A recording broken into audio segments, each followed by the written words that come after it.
যে নমস্কাৰ, যিসকল ছাত্ৰ ছাত্ৰীসকলে মেট্ৰিক পৰীক্ষাত অৱতীৰ্ণ হৈছিলে তেওঁলোকৰ কাৰণে আহি গ'ল সুখবৰটো যে শিক্ষামন্ত্ৰী ৰণোজ পেগু ডাঙৰীয়াই এইমাত্ৰ ঘোষণা কৰিলে যে মেট্ৰিকৰ ৰিজাল্ট কেতিয়া দিব আৰু কিমান সময়ত দিব।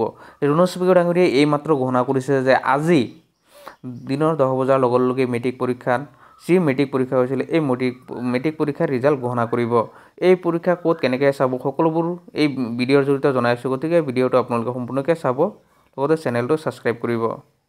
ইয়াৰ লগতে সেৱাই ঘোষণা কৰিছে যিসকল ছাত্ৰ ছাত্ৰীসকলে মেট্ৰিক পৰীক্ষাত অৱতীৰ্ণ হৈছিলে তেওঁলোকে দিনৰ 10 বজাৰ লগে লগে এই ৱেবছাইটসমূহৰ জৰিয়তে তেওঁলোকে এই ৰিজাল্ট চাব পাৰিব, যে www.indiaresult.com, www.result.shiksha.com, assamresult.in, www.school9.com জৰিয়তে এইসমূহ ৱেবছাইটৰ জৰিয়তে তেওঁলোকে ৰিজাল্ট চাব পাৰিব। তাৰ লগতে যদি মোবাইল নাম্বাৰৰ জৰিয়তে যদি SMS-ৰ জৰিয়তে তেওঁলোকে ৰিজাল্ট চাব বিচাৰে তেতিয়াহ'লে SMS-ৰ জৰিয়তে এই ৰিজাল্ট চাব পাৰিব।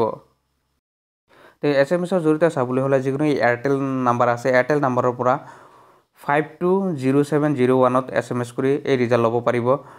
আইডিয়া জিঅ' ভোডাফোনৰ কাৰণে 5888 নম্বৰত SMS কৰি ল'ব পাৰিব আৰু BSNL মোবাইল নাম্বাৰ যাৰ আছে 57766-ৰ জৰিয়তে এই SMS-ৰ জৰিয়তে এই নাম্বাৰ লাভ কৰিব পাৰিব। তাৰ পিছতো যদি প্লে ষ্ট'ৰৰ পৰা তেওঁলোকে সেৱা ৰিজাল্ট যি এপছ আছে সেই এপছ ডাউনলোড কৰি এই মোবাইলৰ জৰিয়তে চাব